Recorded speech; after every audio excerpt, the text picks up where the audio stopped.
은혜도 주신 것 감사하고, 오늘도 살아갈 수 있는 귀한 건강 주신 것도 감사하고, 또 살아갈 모든 환경을 허락하신 것을 감사하고, 또 오늘도 교회를 주시고 예배를 주시니 감사하며 하나님께 영광 돌리는 우리 모든 성도들 되어질 수 있도록 축복해 주시옵소서. 하나님, 어려움도 있습니다. 힘듦도 있습니다. 아픔도 있습니다. 그러나 감사함으로 잘 이겨나가는 주의 모든 백성들 되어질 수 있도록 하나님 인도하여 주시옵소서. 감사의 마음을 담아 주 앞에 귀한 예물을 드립니다. 이 물질을 주님이 흠양하여 주시고 하나님의 나라에 귀하게 쓰임받게 하여 주시옵소서. 하나님, 정성을 모았습니다. 우리 모든 성도님들 축복하여 주셔서 그 삶이 어렵지 아니하도록 풍성함으로 채워주시고 날마다 공급하여 주시옵소서. 하나님도 주 앞에 나와 예배하는 모든 심령들을 축복하여 주시옵소서. 감사하며 예수 그리스도의 이름으로 기도드립니다. 아멘. 우리 성경 말씀 함께 보겠습니다. 성경 말씀은 요한복음 11장입니다. 요한복음 11장 1절에서 4절까지입니다. 요한복음 11장 1절에서 4절까지 우리 함께 교독하시면서 보겠습니다. 제가 먼저 읽어봅니다. 어떤 병자가 있으니 이는 마리아와 그 자매 마르다의 마을 베다니에 있는 나사로라.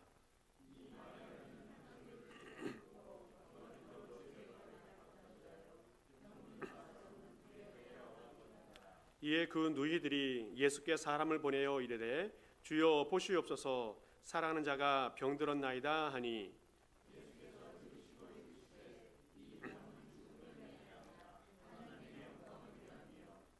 햄의 아들이 이로 말미암아 영광을 받게 하려 함이라 하시더라. 아멘.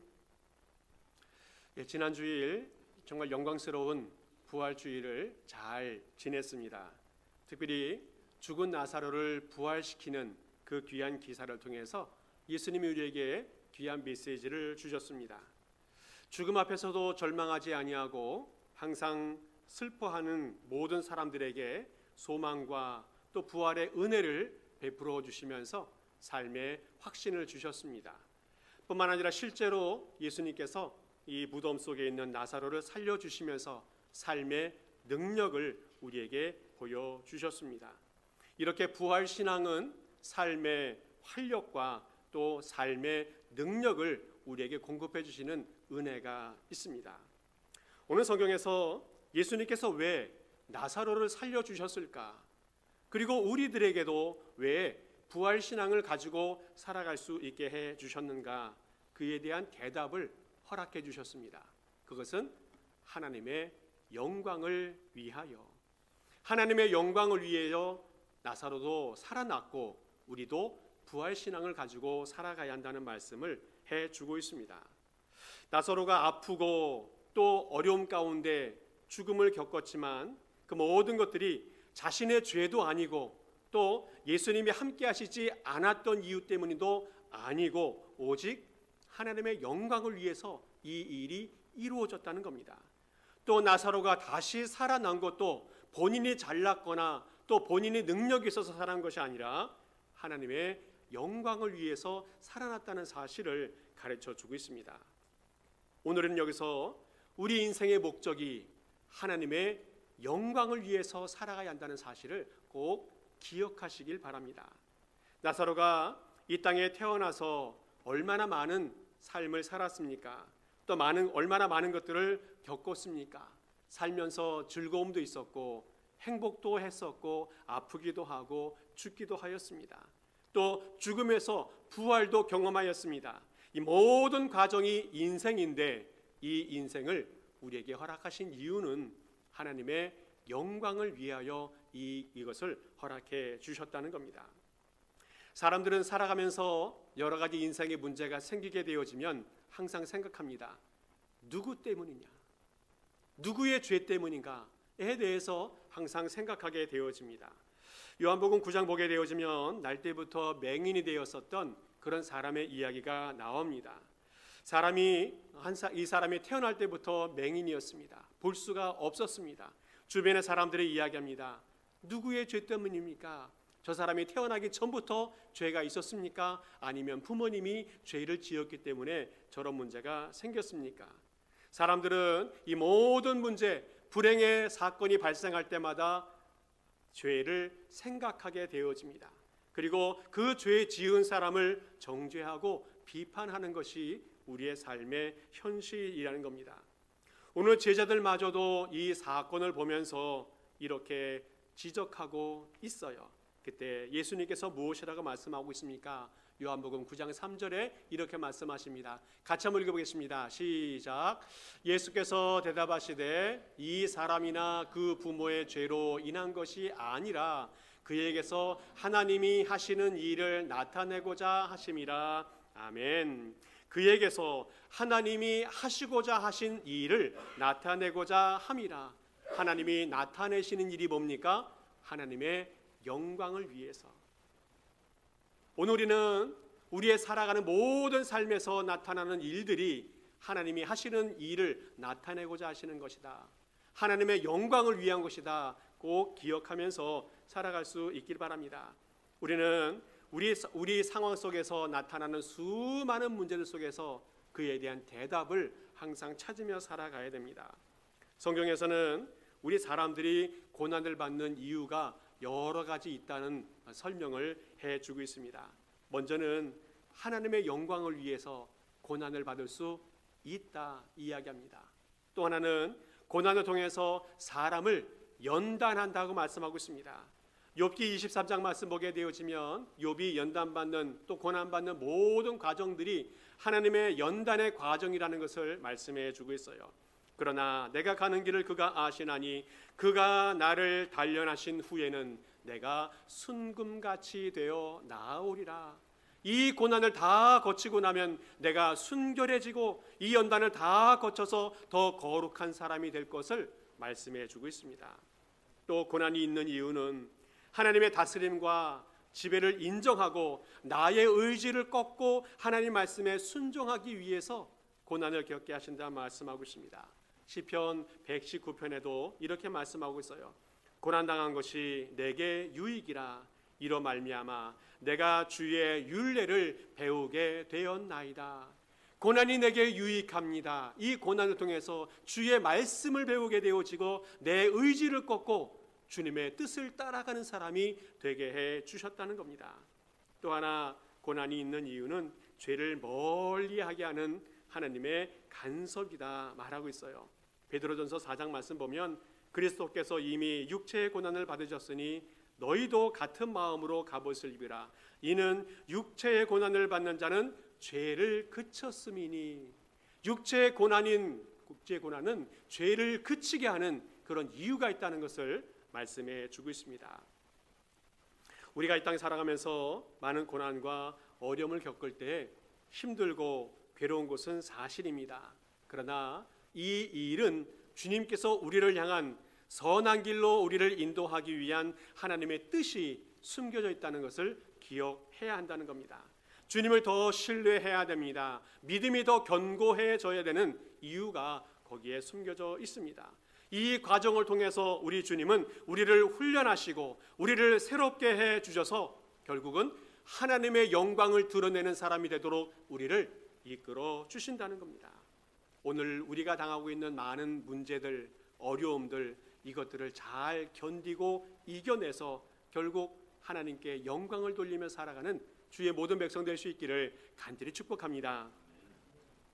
종교개혁자 마틴 루터는 유명한 논문을 하나 썼는데 그리스도인의 자유라는 그런 책을 썼습니다. 그리스도인들은 이 세상의 모든 것들을 지배하는 만물의 지배자이기 때문에 어떤 것에서도 예속되지 않는다는 이야기를 했어요. 그러면서 또 그리스도인들은 지극히 충성된 만물의 종이다. 그래서 모든 사람에게 예속되어야 된다라고 이야기했어요. 만물의 지배자라고도 이야기했고 만물의 종이라고도 이야기를 했습니다. 이 두 가지는 좀 모순된 이야기 같기도 해요. 그러나 이 의미를 잘 알면 진정한 그리스도인의 진정한 자유가 무엇인지를 알게 되어지는데 우리 그리스도인들은 완전히 죄에서부터 자유하게 되어져서 정말 세상으로부터 완전한 자유를 얻은 사람이 맞습니다.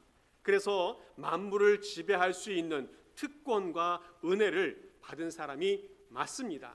그렇지만 아직까지 우리는 육신을 갖고 있는 사람들이기 때문에 이 세상에 살아가고 있는 동안에는 이웃들에게 또 세상에 속해 있고 이웃을 또 주변의 사람들을 섬겨야 되는, 스스로 종이 돼야 되는 그런 직분이 있다는 겁니다.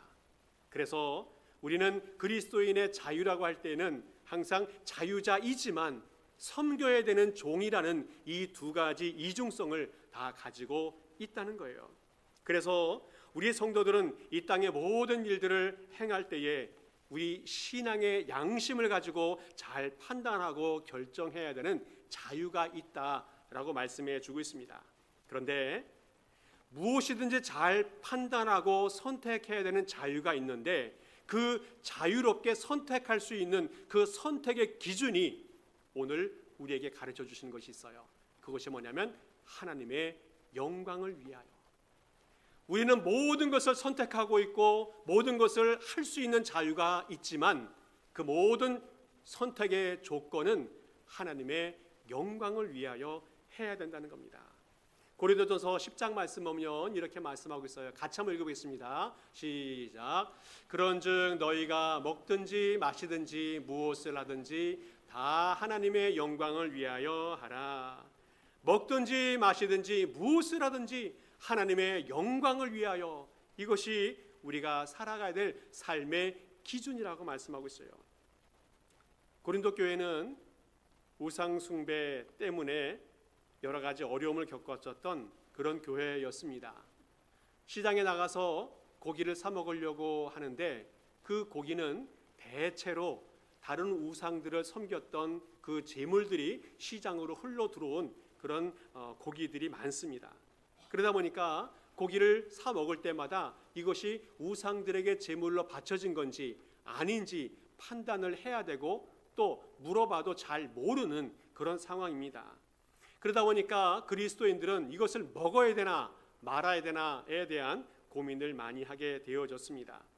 원칙은 먹지 않으면 괜찮습니다.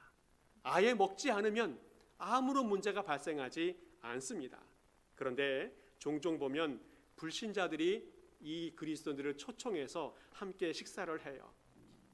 그때 맛있는 고기 반찬을 올려 놓았겠죠. 그러면 어떻게 해야 됩니까? 먹어야 됩니까? 말아야 됩니까? 그때 오늘 바울은 이야기해요. 그냥 묻지 말고 맛있게 먹어라. 묻지 말고 맛있게 먹어라. 하나님께서 천지보다 귀한 그 생명을 전도할 수 있는 좋은 기회를 주셨으니까 그거 따지지 말고 그냥 맛있게 먹어라.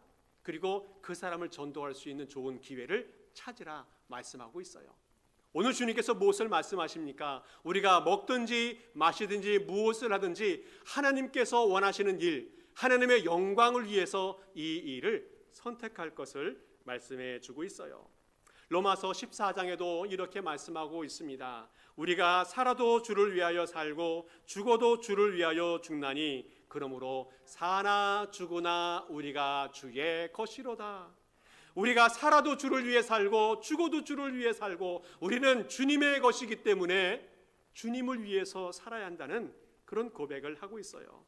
로마 교회도 많은 문제가 있었습니다. 그 문제를 해결할 때의 그 기준이 뭡니까? 주를 위하여, 주님의 영광을 위하여, 주님의 영광을 위해서 살기도 하고 죽기도 하는 것이 하나님의 뜻이라는 것을 말씀해 주고 있습니다. 사람들이 살아갈 때에 사람과 좋은 관계를 맺기 위해서는 항상 내 생각도 좀 접고 내 입장을 좀 내려놓고 자존심도 좀 죽이고 그래야 서로 좀 좋은 관계를 맺을 수 있는 것 같아요. 내 개인의 주장만 많이 하고 또 내 입장을 자꾸 내세우다 보면 갈등이 생기고 분열이 생기고 좋은 관계를 유지할 수 없는 것 같습니다. 하나님과의 관계는 어떻습니까? 하나님과의 관계 속에서도 내 자신의 주장을 강하게 하고 있습니까? 내 뜻을 앞세우고 있습니까? 우리 교회가 또 우리가 신앙생활해 왔던 관습과 전통 이것들을 강조하고 있습니까? 이것들을 다 내려놓을 때에 우리는 하나님과 좋은 관계를 맺어갈 수 있습니다. 오늘 우리 믿는 자들은 오직 한 가지, 하나님의 뜻을 이루기 위해서, 하나님의 영광을 위해서 먹든지 마시든지 모든 것을 선택할 수 있는 그런 성도들이 되어야 한다는 겁니다. 오늘 주님께서 우리와 좋은 관계를 맺기 위해서 예수님은 자신의 생명을 내어 놓으셨습니다. 십자가 은혜로 고난을 받으셨고, 십자가 은혜로 죽음을 당당하셨고, 십자가 위에서 부끄러움을 다 당해 주셨습니다. 뿐만 아니라 예수님께서는 부활하심을 통해서 우리에게 큰 부활의 능력, 생명력 있는 능력을 우리에게 허락해 주셨습니다. 그렇다면 우리가 어떻게 살아가야 할까? 그 삶은 한 가지입니다. 하나님의 영광을 위하여 살아가야 한다는 겁니다. 우리 모든 성도님들 부활신앙 가지고 하나님의 영광을 위해 살아가는 모든 성도 될 수 있기를 간절히 축복합니다. 오늘 주님께서 우리에게 허락하신 이 영광, 이것은 우리의 사명이라는 겁니다. 사명. 이사야 43장 말씀 보면 이렇게 이야기하고 있어요. 같이 한번 읽어보겠습니다. 시작. 내 이름으로 불려지는 모든 자, 곧 내가 내 영광을 위하여 창조한 자를 오게 하라. 그를 내가 지었고 그를 내가 만들었느니라. 아멘. 하나님께서 우리 사람들을 창조하신 목적이 무엇인지를 말씀해 주고 있습니다. 오늘 성경에서는 내가 사람을 창조한 이유는 하나님의 영광을 위해서 창조하였다 말씀해 주고 있습니다. 우리가 이 땅에 살아가면서 무엇을 하며 살아가야 할까 하는 것도 중요하겠지만 어떤 목적을 향해서 어디를 향해서 살아가야 할까 정말 중요한데 바로 그것이 하나님의 영광을 위하여라고 말씀하고 있습니다. 일본의 신학자 우치무라 간조라고 하는 사람이 이런 말을 해요. 실패한다는 것이 죄가 아니라 목적이 잘못되어진 것이 죄다라고 말하고 있어요. 잘못 살아가는 것, 또 실수하는 것, 이것이 죄가 될 수 있지만 더 궁극적으로는 그 인생의 목적이 잘못된 것, 방향이 잘못된 것, 그것이 죄라고 이야기합니다. 하나님을 향해서 살아가는가, 하나님이 우리를 창조하신 목적을 성취하면서 살아가는가, 그것을 잘 판단할 수 있어야 한다는 것을 이야기해 주고 있어요. 우리 인간이 태어나는 목적이 하나님의 영광을 위해서, 하나님의 기쁨이 되기 위해서 우리가 탄생하게 되어졌는데 그 목적을 상실하게 되어지면 그 사람은 땅만 허미하고 세월만 허비하는 그런 열매 없는 무화과 나무와 같다라고 비유한 사람도 있습니다. 오늘은 우리 인생의 목적이 무엇인지를 분명하게 깨달을 수 있길 바랍니다. 그리고 그 분명한 목적을 붙잡고 그 분명한 목적을 성취하며 살아가는 주의 백성 될 수 있기를 간절히 축복합니다. 사도행전 12장 보니까 하나님께 영광을 돌리지 못했던 사람의 이야기가 나와요. 헤롯이 영광을 하나님께로 돌리지 아니하므로 그의 사자, 주의 사자가 곧 친히 벌레가 먹혀 죽으니라. 두로와 시돈 지역과 이 헤롯 왕과는 악연이 많이 있어가지고 갈등이 많이 있었던 그런 상황이었습니다. 자, 그런데 이 어떤 그 양식을 수출하는 문제 때문에 갈등이 생겼는데 그 문제가 잘 해결되면서 화해한 날 헤롯이 너무 즐거워서 연설을 합니다. 근데 그 연설을 듣고 두로와 시돈 사람들이 폭발적인 인기와 또 환영을 하면서 이렇게 이야기해요. 이것은 사람의 소리가 아니라 하나님의 소리라. 그 연설이 너무너무 기가 차고 아름다워서 이것은 사람의 소리가 아니라 하나님의 소리다라고 축복하고 칭찬했습니다. 저는 이 말씀 들을 때마다 제가 설교할 때 이런 목소리가 났으면 좋겠다 하는 생각이 들어요. 하나님의 소리가 나오는 설교, 하나님의 능력이 나오는 설교, 이런 설교하면 좋겠다 하는 생각이 들었는데 어쨌든 이 헤롯도 그런 명설교를 한 것 같습니다. 그런데 문제는 그 모든 영광을 다 받아 먹어버렸어요. 하나님께 영광을 돌리지 않았던 헤롯 어떻게 됐습니까? 벌레에게 먹혀 죽었다. 역사학자 요세푸스도 기록한 거 보니까 이 헤롯이 6일 동안 벌레가 먹혀, 벌레가 옛날에는 정확하게 판단을 못했으니까 그것 때문에 죽었다는 이야기를 하고 있습니다. 하나님께 영광 돌리지 않았던 헤롯, 벌레가 먹어서 죽었다. 어찌 보면 너무 심한 거 아니었나 하는 생각도 들어집니다. 그런데 성경을 자세하게 읽어보게 되어지면 그 헤롯 왕은 이미 기독교를 박해하고 있었어요. 예수님의 제자 야고보를 참수했습니다. 그래서 첫 번째 순교자를 만들어낸 사람이 이 헤롯이었어요. 그리고 베드로도 감옥에 가두고 죽이려고 했는데 하나님이 베드로를 풀어주신 사건이 이 헤롯과 관계되어 있다라는 겁니다. 오늘은 인간이 하나님의 자리를 오르려고 할 때에, 하나님의 영광을 가로채려고 할 때에 하나님의 심판이 임한다는 것을 보게 되어집니다. 인간은 하나님의 영광을 위해서 창조되어졌고 하나님의 영광을 위해서 살아가야 되는 그런 존재라는 것을 꼭 기억하면서 그 목적에 부합한 인생 살아갈 수 있기를 간절히 축복합니다. 반면에 예수님의 제자들은 하나님의 영광을 잘 드러내면서 살았습니다. 모든 영광 하나님께, 모든 영광 예수님께 돌리면서 살아갔어요. 특별히 예수님의 십자가와 부활을 경험했던 제자들은 정말 변화된 삶을 살아가면서 하나님께, 예수님께 영광을 돌리며 살아갔습니다. 사도행전 3장 보게 되어지면 베드로와 요한이 성전 미문에서 구걸하던 안진뱅이를 고쳐주시고 일으켜 세운 적이 있습니다. 그때 많은 사람들이 이 베드로와 요한을 칭찬하고 그 능력을 찬양하는 것을 보게 되어지는데, 그때 베드로가 이렇게 고백해요. 같이 한번 읽어보겠습니다. 시작. 베드로가 이것을 보고 백성에게 말하되 이스라엘 사람들아, 이 일을 왜 놀랍게 여기느냐? 우리 개인의 능력과 경건으로 이 사람을 겪게 한 것이처럼 왜 우리를 주목하느냐? 우리 개인의 능력과 경건으로 되어진 것이 아니라는 겁니다. 그러면 누구의 능력입니까? 3장 16절에 이렇게 이야기하고 있어요. 그 이름을 믿음으로, 그 이름이 너희가 보고 아는 이 사람을 성하게 하였으니 예수로 말미암아 난 믿음이 너희 모든 사람 앞에서 이같이 완전히 낫게 하셨느니라. 예수님이 낫게 하셨다, 예수님이 치료하셨다, 예수님께 온전케 하셨다는 말씀을 해주고 있어요. 사도행전 10장에서도 베드로가 고넬료 집에 방문할 때에 고넬료가 엎드려 그에게 절할 때에 베드로가 이렇게 이야기합니다. 일어나라, 나도 사람이다. 나도 사람이다. 나도 너와 똑같은 성정을 가진 사람이라는 것을 이야기하면서 경배받을 길을 거절해요.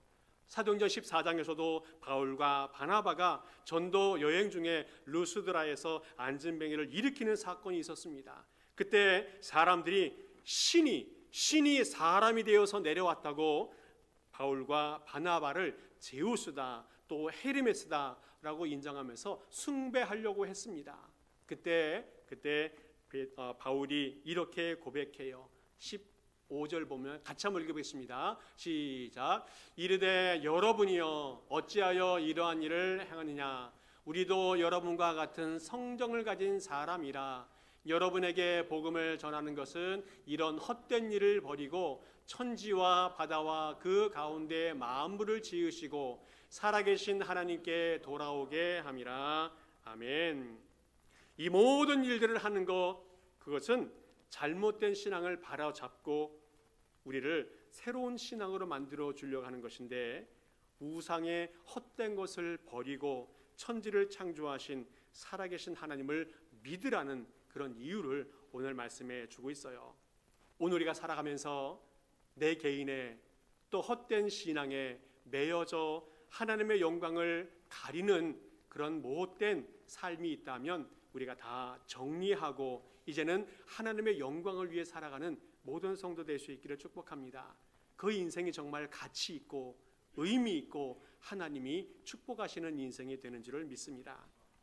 오늘 주님께서 또 하나 우리에게 가르쳐 주는 것은 하나님의 영광을 돌리는 것이 그러면 뭐냐? 오늘 주님께서 말씀하시는 것은 하나님을 보여주는 삶, 하나님을 드러내는 삶, 이것이 하나님께 영광을 돌리는 삶이다 말씀하고 있습니다. 하나님의 영광을 위해 산다는 것은 어떤 의미인가? 우리 믿는 자들이 말하는 것이, 믿는 자들이 행동하는 것이 하나님을 보여주는, 보이지 않는 하나님을 보여주는 삶이 되어야 한다는 것을 말씀해 주고 있어요. 이 일로 인해서 하나님이 살아계시다는 것, 하나님의 능력이 있다는 것, 하나님의 사랑이 있다는 것, 이것을 보여줄 수 있는 사람이 되어야 한다는 겁니다. 우리는 어떠한 일을 하든지 간에, 어떠한 행동을 하든지 간에 하나님을 드러내고 하나님을 알리고 하나님을 보여주고 하나님을 높이는 그런 삶을 살아가야 한다고 말씀해 주고 있어요. 오늘 성경 2절 말씀 보니까 이렇게 말씀하고 있습니다. 이 마리아는 향유를 주께 붓고 머리털로 주의 발을 닦던 자요. 오늘 성경을 잘 보면 요 말씀을 하고 요 말씀이 실행된 것은 그 다음 장 12장에 나옵니다. 그러니까 미리 이 마리아가 어떤 사람인지 가르쳐 주고 있었어요. 12장 넘어가게 되어지면 이 나사로가, 죽었던 나사로가 살아난 것 때문에 그 마을이 축하 잔치가 벌어지게 되어집니다. 죽은 나사로가 살아났으니까 얼마나 기쁜 일입니까? 그래서 마을 잔치를 하게 되어집니다. 아마도 그날의 주인공은 나사로였을 겁니다. 아마 그 나사로가 죽을 때 어떤 심정이었는지 궁금했을 겁니다.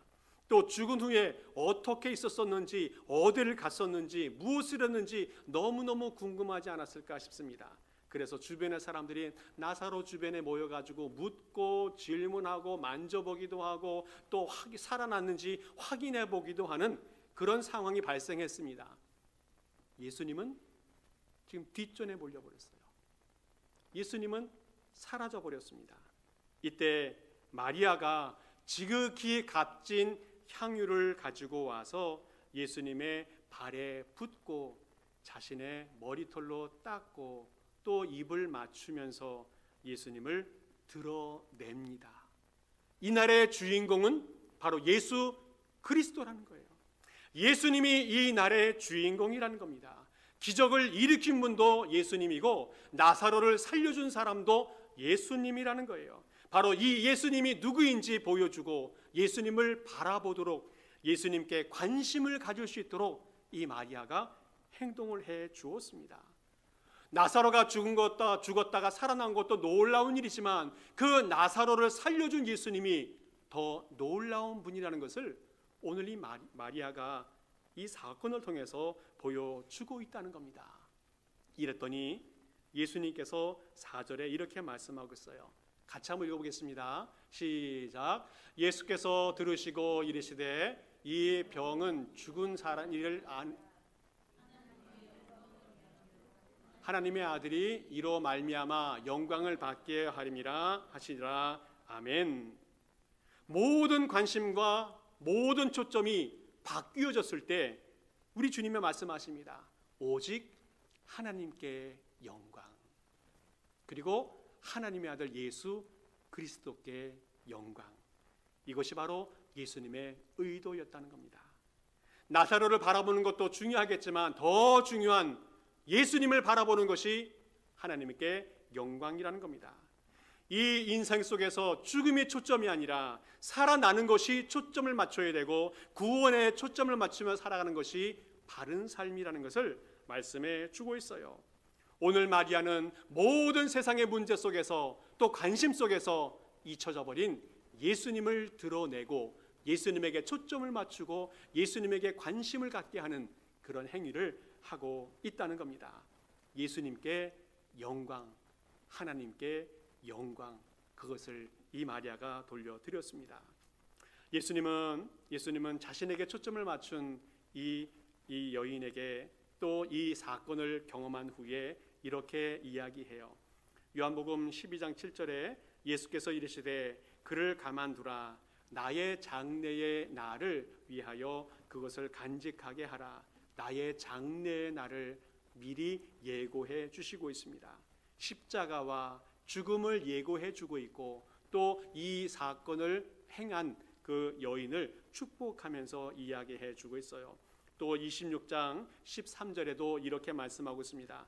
내가 진실로 너희에게 이르노니 온 천하에 어디서든지 이 복음이 전파되는 곳에서는 이 여자가 행한 일도 말하여 그를 기억하리라. 예수님의 부활 사건이, 예수님의 구원 사건이 이루어지는 모든 현장에 이 여인이 행한 일도 같이 기억될 것이다. 무엇을 말합니까? 이 여자가 위대하다는 말이 아니라 이 여인이 행한 예수 그리스도의 부활과 십자가 사건이 그만큼 중요하다는 것을, 또 초점을 맞춰야 된다는 것을 말씀해 주고 있어요. 오늘 하나님의 영광을 위해서 살아간다는 것은 창조주 되신 하나님을 드러내는 것을 이야기합니다. 또 예수께서 우리를 위해서 십자가 달려 돌아가시면서 우리의 죄를 구원하신 것과 부활하시면서 우리에게 부활 신앙을 주신 것을 감사하면서 드러내는 것을 이야기합니다.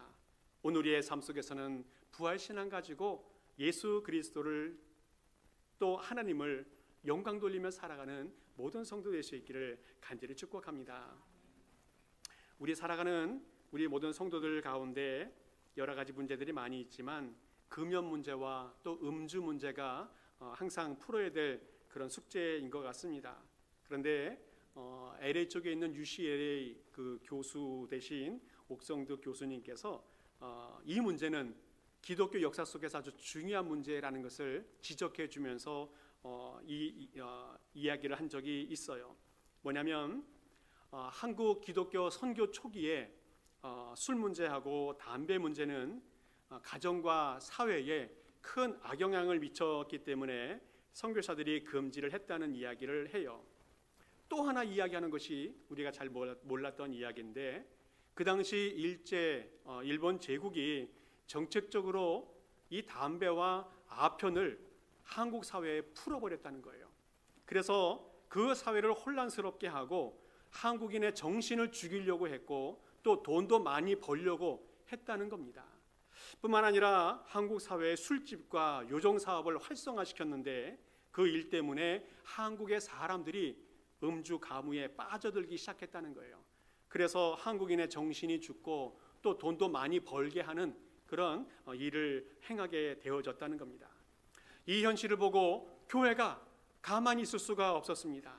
그래서 금주와 금연 운동을 전개하면서 이 문제를 막아냈다고 해요. 원래 이 문제는 한국 교회가 바로 세워지는, 새롭게 되어지는 그런 차원으로 시작했지만, 또 하나는 나라를 구하는 구국 운동으로 이 일을 행했다 하는 겁니다. 아주 중요한 의미입니다. 우리 그리스도인들이 나 자신의 개인의 경건과 또 성결함을 위해서 살아가는 것도 중요하지만 그 사회와 그 국가의 발전과 또 그 사회를, 공동체를 살려내는 일을 위해서 힘을 쓰고 애를 쓰고 운동을 한다는 것 너무너무 중요하다는 겁니다. 한국 초기 기독교회는 나라를 살리는 교회였습니다. 나라를 회복하는 교회였습니다. 궁극적으로 하나님의 영광을 위해서 쓰임받는 그런 교회가 한국 교회였다는 겁니다. 우리 모든 그리스도인들은 그 전통을 이어받아서 하나님의 영광을 위해서, 하나님의 뜻을 이루는 일을 위해서, 하나님의 기쁨을 위해서 열심히 살아가는 모든 성도가 되어야 할 줄 믿습니다. 말씀을 정리합니다. 하나님께서 오늘 하나님의 영광을 위해 살아가라는 말씀을 해주셨는데, 그렇게 헌신하며 살아가는 삶은 결코 손해가 아니라는 말씀을 해주고 있어요. 시편 73편에 이렇게 말씀하고 있습니다. 같이 한번 읽어보겠습니다. 시작. 주의 교훈으로 나를 인도하시고 아멘. 여기 후에는 이라는 말이 나오는데, 이 후에는 우리가 이 땅의 모든 영적 싸움을 마치는 그 날을 이야기합니다.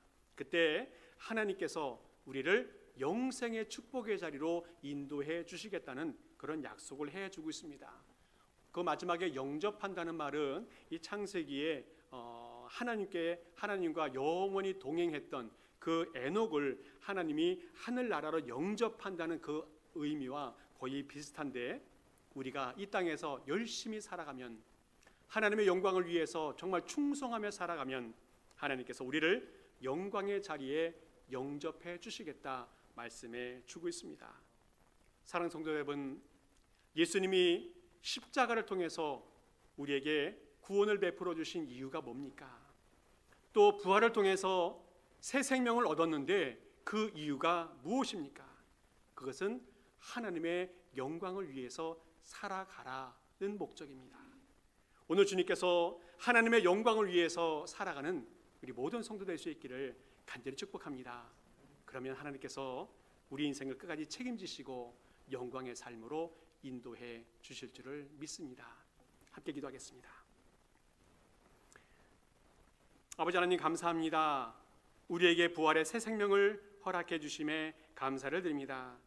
이제는 부활 신앙 가지고 생명력 있는 삶, 능력 있는 삶을 살게 하여 주시옵소서. 무엇보다 하나님의 영광을 위해서 살아가게 하옵소서. 복음을 전하게 하시고 하나님과 예수님을 드러내는 삶을 살아가게 하옵소서. 우리가 살아가는 현장, 가정과 직장과 이웃에게 하나님의 영광을 나타내는 그런 삶을 살게 하여 주옵소서. 감사를 드리며 예수 그리스도 이름으로 기도하옵나이다. 아멘. 우리 모두 일어